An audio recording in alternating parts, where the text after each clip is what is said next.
Mesdames et messieurs, bonjour à vous tous qui regardez le spectacle de la foi. Mon nom est David Soares et je voudrais qu'aujourd'hui, vous vous ouvriez vous-même. Comment? Quand vous entendez les paroles qui vont venir ensuite proférées par le docteur Soares, vous comprendrez qu'il est nécessaire que vous fassiez une chose et ce pour quelque chose. C'est quoi ça? Dans les psaumes, le chapitre 18 dit que quand nous faisons l'œuvre de Dieu, nous devons la faire pour Dieu et par Dieu. Ça veut dire, on ne peut pas faire quelque chose pour faire plaisir à Dieu avec notre propre compréhension. D'abord, vous devez lire la parole de Dieu. Quand vous lisez la parole de Dieu et la comprenez, elle va pénétrer dans votre être. Avec cette compréhension, vous devez utiliser cet outil que Dieu vient de révéler pour vous en votre faveur. Par exemple, si vous avez un problème dans votre corps, Dieu va ouvrir votre compréhension, vos connaissances sur comment agir en relation à votre corps. Mais quand il ouvre votre compréhension, vous devez utiliser la parole de Dieu pour attaquer ce problème. Cela, c'est la principale manière que les personnes ont d'obtenir des miracles, de comment les personnes obtiennent la différence, de comment les personnes obtiennent le changement, la différence dont vous avez besoin dans votre vie. Cela, ça ne dépend pas si vous êtes chrétien, catholique, musulman, hindou ou quoi que vous soyez. Si vous ouvrez votre conscience à la parole de Dieu, Dieu peut vous transformer. Où vous vous trouviez, quel que soit le sujet, problème auquel vous êtes confronté. C'est d'accord? À présent, début du spectacle de la foi avec le docteur Soares et je serai de retour à la fin de l'émission pour parler avec vous. Que Dieu vous bénisse. Voyez, mes amis de Dieu, aujourd'hui va être un jour de grande activité du Seigneur et je crois que vous qui êtes présents ici à l'église et vous qui me regardez de quel que soit le lieu, si vous croyez, vous pouvez non seulement voir la gloire de Dieu, mais aussi recevoir la bénédiction du Seigneur. Je suis ici dans l'étude, lors du dernier culte, j'ai commencé le psaume 18, l'explication de David, pourquoi Dieu l'exhaustait et dans quelle mesure Dieu lui répondait. Cela, c'est une direction que Dieu a placée dans la Bible, non comme une histoire pour qu'on le sache, mais comme une leçon pour que nous fassions pareil. Et au nom du Seigneur Jésus, j'ai la certitude que la main de Dieu va opérer puissamment si vous obtenez cette compréhension au nom du Seigneur Jésus. Ici, au psaume 18, verset 21, le psalmiste a écrit ainsi « Le Seigneur m'a traité selon ma justice ». Il m'a récompensé selon la pureté de mes mains. Bon, là, il a peu parlé, mais il a bien parlé. Toute œuvre que nous faisons, que Dieu approuve, elle est faite en Dieu. Hors du Seigneur, rien ne se fait. Et elle ne se produit pas par hasard. Une fois, nous étions dans un certain endroit, il y a des années de ça, et nous étions en train de discuter quand une personne a dit « Non, je crois beaucoup dans la prière d'un jeune enfant de 4 ans parce qu'elle est pure. » Et j'ai répondu « Non, je crois beaucoup à la prière d'une personne qui a accepté Jésus comme Seigneur et Sauveur parce qu'elle, celle-là, est vraiment pure. » Et donc les gens de par le monde ont leur propre concept. Ce jeune enfant de 4 ans grandit, atteint l'âge adulte et s'il n'accepte pas Jésus, il va en enfer. Alors là, David a dit « Voici, je suis dans l'iniquité et ma mère m'a conçu dans le péché. » Non que sa mère soit une personne de mauvaise vie, mais que nous tous, sans le sang du Christ, nous sommes dans le péché. Et quand nous acceptons Jésus, alors nous sommes purifiés. Là, dans l'évangile selon Jean, chapitre 3, verset 21, on dit que nos œuvres sont faites en Dieu. Alors, quand Dieu nous ouvre la parole, il touche notre cœur par la parole. À ce moment-là, il nous a donné un chemin qui est éternel, qui ne va jamais être détruit. Une chose éternelle n'a pas de début et n'a pas de fin. Et les chemins de Dieu sont éternels. Habakkuk a parlé de ça au chapitre 3, verset 6. Et donc ce chemin, cette ouverture, c'est là où nous devons agir, c'est là où nous devons être être actifs. Nous devons utiliser notre foi pour quand Dieu, l'œuvre soit faite. Si l'œuvre n'est pas faite dans cette ouverture que Dieu nous donne, elle n'est pas faite en Dieu. Et alors, elle ne sera pas une œuvre constante. L'ennemi essaie de tromper une personne, et parfois il y parvient. Mais quelqu'un qui est dans le ministère, là, la personne s'enfonce sur un chemin et pense que Dieu est dans l'obligation de l'exaucer du fait de la position qu'il a. Dieu n'est tenu à aucune obligation. Cela peut en fait même être l'ennemi qui en fait son affaire, comme on dit, et la personne, elle continue dans l'erreur. Elle pense que maintenant Dieu approuve son erreur. La grande vérité est la suivante. La vérité ne se conclut pas avec un mensonge. La sainteté ne fait pas d'accord avec le péché. La lumière n'a pas d'accord avec les ténèbres. Si le mensonge est entré dans le cœur d'une personne, elle peut avoir la certitude que Dieu est loin. Il n'y a aucun moyen d'agir pour que Dieu opère là. Ainsi, le psalmisme, pour revenir au psaume 18-21, dit ainsi: « Le Seigneur m'a traité selon ma droiture. » Dieu, lui, a ouvert le chemin dans la parole, et lui, alors, a agi dans ce que Dieu lui a ouvert, conformément à son action, à ce qu'il a fait selon la révélation. Ainsi, Dieu l'a récompensé. Avec moi, ce n'est pas différent, ni avec vous. Dieu a traité David d'une manière privilégiée parce que Dieu avait besoin d'un héros. Non, Dieu va m'utiliser parce que Dieu n'a plus personne.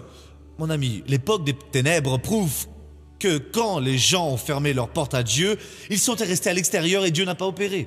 Sauf ce petit groupe de personnes qui a toujours eu une ligne de conduite à toutes les époques.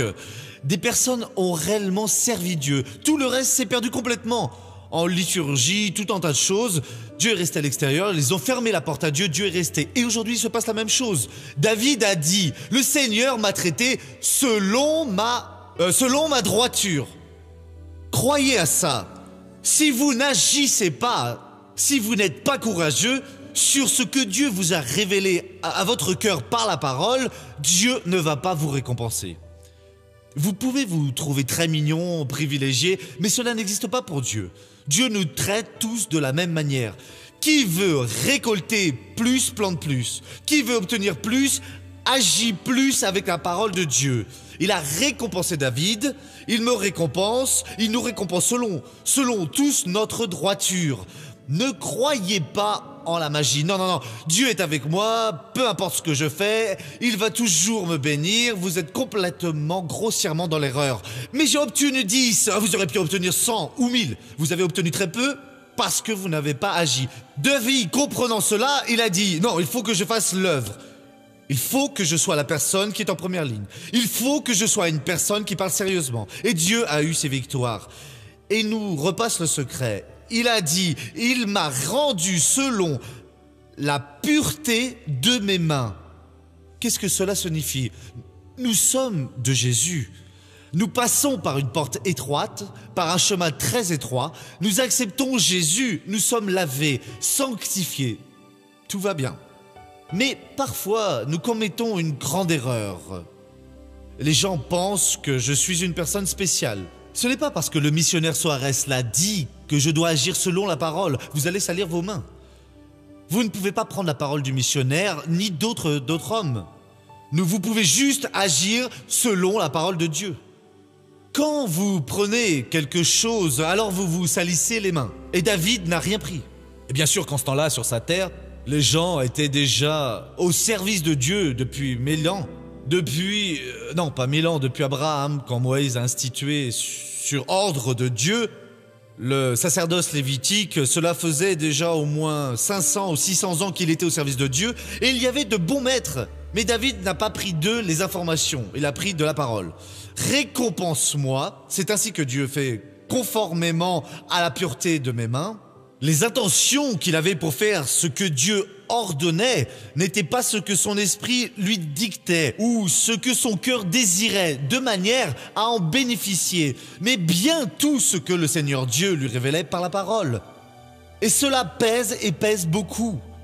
Très souvent, nous privilégions une personne parce qu'elle est très belle, parce qu'elle a une bonne situation, elle est très cultivée, plus sympathique, Ah, je vais beaucoup prier pour tel frère ou telle sœur, un autre qui n'a pas ces attributs, alors on laisse cette personne de côté. C'est méchant, ça. Qui que ce soit que Dieu a placé devant nous, nous devons faire l'œuvre conformément aux forces que nous avons, et toujours avec les mains pures. Ne jamais salir nos mains.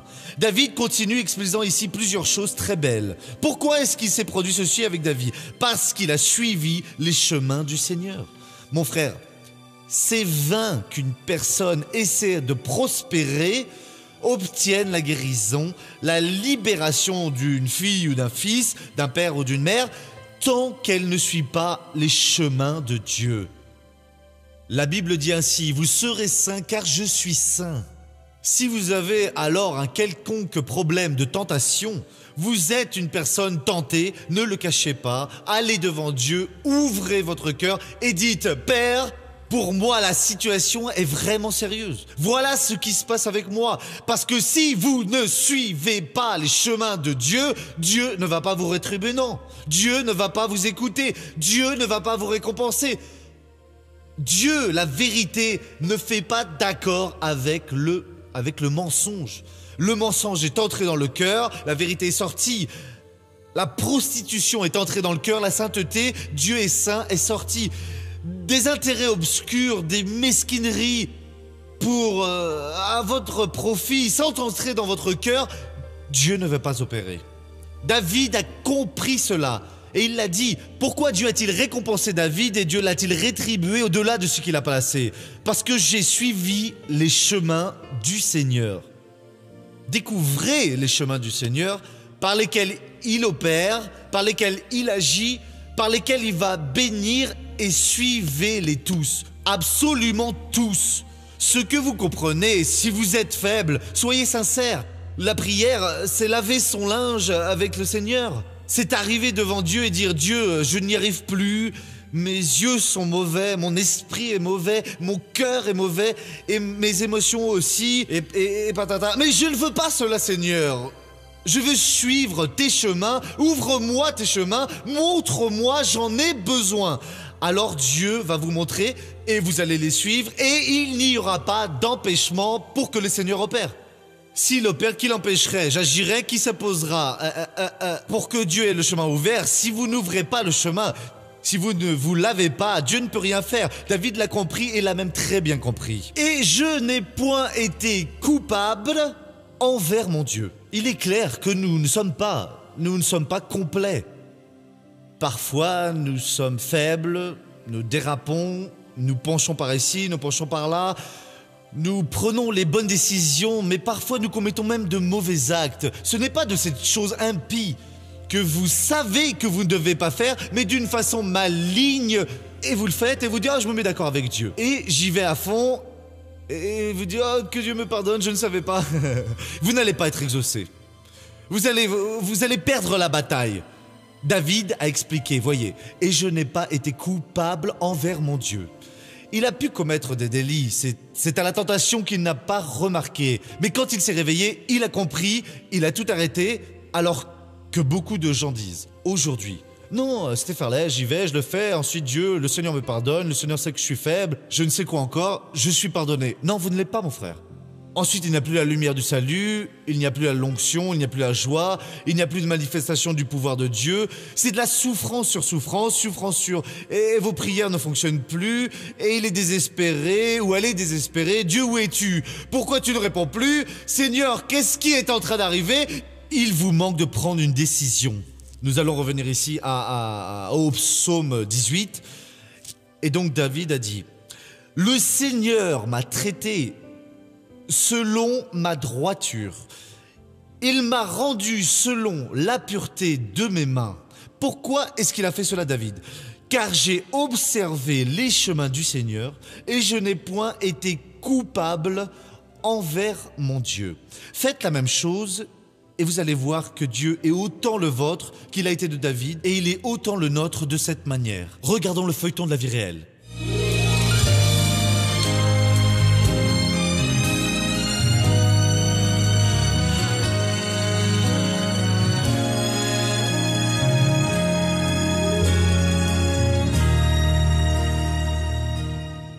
vers l'âge de 15 ans, j'ai eu une grosse déception amoureuse. Et après cette désillusion amoureuse, j'ai décidé qu'à partir de là, vraiment toutes les femmes allaient souffrir. Et alors a commencé, on va dire comme ça, mon désespoir, que ce soit dans ma vie sentimentale, dans tous les domaines de ma vie. Anderson s'était même fiancé.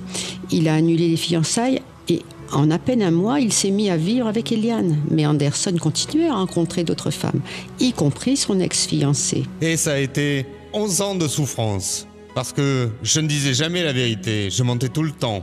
À tel point que j'étais encore avec mon ex-fiancé. Je voyais encore mon ex-fiancé. Toutes les fins de semaine, j'avais une ou deux femmes prêtes à sortir avec moi en boîte. À sortir dans tous les endroits de la ville où il y avait des fêtes, principalement les fêtes déguisées. Ces fêtes étaient vraiment des débauches. Je cherchais à y être présent. Au carnaval, je suivais les chars musicaux. Des chars qu'il n'est pas utile de nommer, mais c'était des chars de travestis. Je m'habillais en femme, mais même déguisé en femme, j'avais une de mes maîtresses à mes côtés bien souvent. Je ne savais pas à coup sûr qui était la femme de mon oncle, parce que chaque dimanche, il apparaissait à la maison avec une femme. Il y a même l'anniversaire de ma grand-mère. Dans la matinée, très tôt, il est venu avec une femme. Il est parti et vers 11 heures, il était de retour avec une autre. Ensuite, il s'en est allé à nouveau à 5 heures, il est revenu avec une autre. C'est à cette même heure que ma tante est arrivée du travail. J'avais un salaire raisonnable, mais je n'ai jamais rien acheté, pas même un tabouret en bois pour ma maison. Ce que je gagnais, c'était pour payer les notes, pour payer les chèques que je pouvais faire dans les hôtels de passe, avec des femmes, des prostituées dans les bars. À cette période, mon épouse tombait enceinte, mais j'étais encore avec mon ex-fiancé, je la voyais, et elle aussi, elle est tombée enceinte. Anderson a raconté à Eliane que son ex-fiancé attendait aussi un enfant de lui et lui a promis qu'ils allaient servir Jésus. J'en étais au 8e mois de grossesse, quand il est venu me dire que sa fiancée, son ex-fiancée, était enceinte. Je ne savais même pas qu'il sortait avec elle. Pour moi, la relation entre les deux était terminée. Et quand il m'a dit cela, je n'ai plus compris. Comment est-ce qu'elle est enceinte si vous ne vous voyez plus? C'est quand il s'est mis à dire qu'il continuait à sortir avec elle, et l'entendre m'a été difficile. Il s'est agenouillé à mes pieds, il m'a demandé pardon. Il m'a demandé que je ne me sépare pas de lui, je ne l'ai pas quitté. Et alors là, je suis allé vers Jésus, parce que je savais qu'avec Jésus, ma femme allait me pardonner, qu'elle allait pas se séparer de moi. Après que tout soit calmé, que tout soit passé, j'ai recommencé à sortir, c'était pire qu'avant. Et on a fini par se séparer. Parce que je n'acceptais plus de rester à la maison, je n'aimais pas du tout rester à la maison.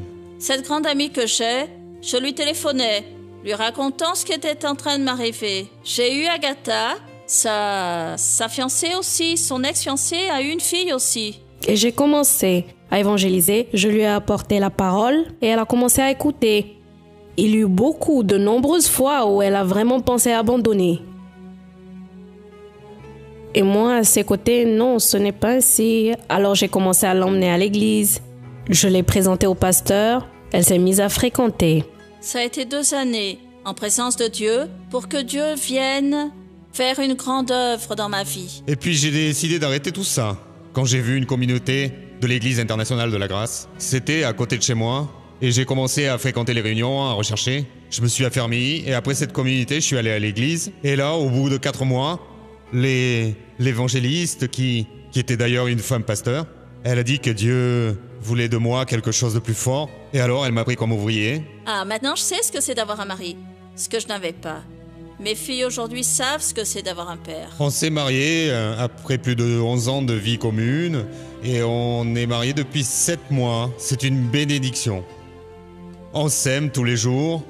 Et on cherche à s'aimer chaque jour un peu plus. Tous les deux, on est tous les deux dans l'œuvre. Elle aussi a tout largué pour faire l'œuvre de Dieu. On recherche chaque jour à être dans la volonté réelle du Seigneur Jésus dans nos vies.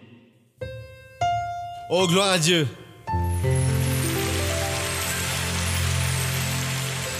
Ce garçon est à moitié fou, mes amis. Le matin avec une, la nuit il est avec une autre, l'après-midi avec une autre. Ce gars-là était avec l'esprit de la folie dans la tête. Mais Dieu guérit. Qui sait qu'il n'y a pas quelqu'un qui m'écoute et qui est comme lui? Ah mince, missionnaire, j'ai un petit agenda ici pour ne pas oublier les prénoms. Le lundi, c'est Julie, le mardi, c'est Marie, etc. En fait, un nœud de tout ça, ça ne vaut rien, non. Soyez corrects. Voyons maintenant la première question.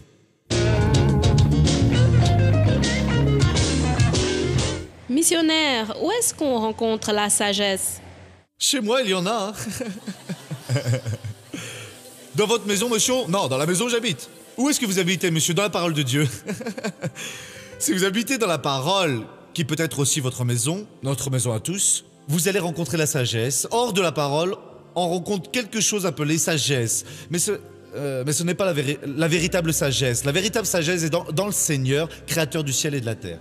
À présent, j'aimerais faire une prière pour les personnes qui sont ici, qui ont des problèmes aux yeux, aux oreilles et à quelconque endroit du corps, au nom de Jésus. Vous en avez, alors restez debout.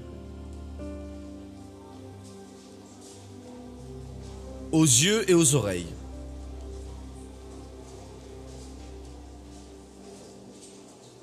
Après, je vais prier pour n'importe quelle partie du corps, au nom de Jésus. Missionnaire, j'ai un problème de vision, je ne sais pas ce qui se passe. Si c'est la cataracte, un glaucome, une myopie, une presbytie, si c'est cela. Ou un problème aux oreilles, douleur, infection, inflammation, surdité, bruit. Voyez, à présent, nous allons prier. Vous avez entendu la parole et Dieu va opérer. Vous êtes chez vous de la même façon au nom de Jésus. Regardez-moi ici. Regardez ainsi dans vos mains et dites: Père, au nom de Jésus, je t'offre mes mains et je te prie, place, Seigneur, dans ces mains ton pouvoir. À présent, mettez cette main avec le pouvoir au-dessus de vos yeux et au-dessus de vos oreilles, où que ce soit votre mal. Croyez-y maintenant. Dieu accomplit sa parole. Père, je viens au nom de Jésus en ta présence. Et je viens demander pour toutes les personnes qui prient et qui ont besoin d'une réponse du ciel. Des personnes qui ont les yeux abîmés, faibles, qui vivent les larmes aux yeux et qui n'ont jamais de larmes. Des personnes qui ont les yeux défectueux, qui brûlent, qui semblent avoir du sable, qui ont déjà perdu la vision, certains avec la cataracte, un glaucome, des maladies que les hommes ont nommées comme myopie, presbytie, astigmatisme, hypermétropie, strabisme. Père, quoi que ce soit, le Seigneur, le Créateur des cieux, le Seigneur a le pouvoir pour guérir maintenant. Oh mon Dieu, retire cette tumeur qui est là dans l'œil de cette personne. Fais cette rétine revenir à sa vraie place. Dieu, guéris à présent. Guéris les oreilles aussi. Le tympan, le marteau, l'enclume, le nerf auditif, le canal auditif. Oh mon Dieu, le cerveau où les choses sont décodifiées. Oh Père, Père, à présent. Seigneur, je vais utiliser l'autorité que tu m'as donnée pour que cette personne soit libérée. Comme ministre de la parole de Dieu, je me dirige à vous, esprit de maladie, d'infirmité, à toi, démon, qui est entré dans ses yeux, dans ses oreilles. Je te réprimande maintenant. Je réprouve ton action. J'amarre toute ta force au nom de Jésus. Sois retirée ta capacité d'intervenir dans cette vie et je t'expulse maintenant. Sors maintenant, sors de ses yeux, sors de ses oreilles, sors de ces personnes, va-t'en ailleurs au nom de Jésus-Christ. Levez les mains et remerciez le Père en disant: nous te louons Dieu. Au nom de Jésus, nous avons fait l'œuvre en toi pour ta gloire. Amen. Maintenant, sans vous asseoir, faites le test à présent parce que Dieu a opéré beaucoup de personnes. Missionnaire, j'avais la vue embuée. À présent, je parviens à bien distinguer. J'avais mal aux yeux, des larmes coulaient, à présent c'est sec. Je ne sais quoi de plus Dieu a fait maintenant. Laissez Dieu opérer. Dieu est en opération. Mon oreille était sourde, bruyante, bouchée. Qu'est-ce qui peut déjà dire qu'il s'est produit une manifestation de Dieu ici? Mes yeux, ça me brûlait beaucoup, mais c'est fini. Amen. Je ne distinguais pas bien là, devant moi, et à présent j'arrive à voir bien, Gloire à sans Dieu. lunettes. Mes yeux étaient tout le temps très très secs, tout le temps. Je suis bien, c'est fini. parti. Gloire à Dieu, parce que j'essayais de vous distinguer, monsieur, mais je n'y parvenais pas. J'ai essayé de lire la parole, mais je n'ai pas pu suivre parce que je ne distinguais pas bien. Mais gloire à Dieu, car Gloire cela à va beaucoup Dieu. mieux. Amen. Gloire à Dieu. Je n'arrivais pas à lire sans lunettes, ce livre ici. À présent, je parviens à le lire, Donc, ces même toutes avec petites ces toutes livres-là petites lettres. Et avec déjà tous ces cheveux En blancs, ayant tous ces cheveux blancs, oui. eh bien vous êtes vraiment bénis au nom de Jésus. Gloire à Dieu pour cela. Bien, je suis de retour avec vous. Et comme je l'ai dit au début de cette émission, je crois que vous comprenez que les miracles se produisent quand vous comprenez qui a donné pour vous la possibilité de changer votre vie. Et qui vous a donné la possibilité? Dieu et sa parole. Donc, quand vous comprenez que vous avez vraiment besoin de faire quelque chose, mais ne le faites pas, vous allez sûrement souffrir. Par exemple, beaucoup de personnes aujourd'hui sont appelées, elles l'ont ressenti, elles sentent le désir au fond de leur cœur de devenir des parrains du spectacle de la foi. Qui sont ces parrains? Des personnes qui ont senti dans leur cœur que Dieu les a appelés pour aider le spectacle de la foi à rester à l'antenne.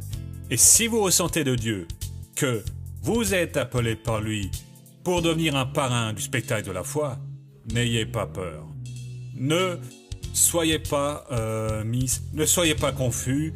Si Dieu vous a envoyé un appel, il va vous donner les moyens pour que vous atteigniez vos objectifs et deveniez une bénédiction, deveniez un challenge et deveniez une force terrible dans les mains de Dieu. Écoutez, je parle avec des personnes que Dieu a appelées pour suivre le spectacle de la foi, non parce que vous êtes confrontés à un problème, mais car il voit en vous le potentiel pour transformer votre problème en un miracle. Et si maintenant vous sentez de Dieu, appelez maintenant son numéro et devenez alors un parrain et obtenez les informations pour devenir un parrain du spectacle de la foi, où vous pouvez accéder pour entrer sur Internet et écrivez notre adresse qui apparaît sur votre écran, www.angrez.com, et vous deviendrez un parrain du spectacle de la foi et Dieu vous bénira à profusion, c'est d'accord? Que le Seigneur vous bénisse et vous protège. On se voit demain au même horaire, sur la même chaîne. À bientôt, ciao.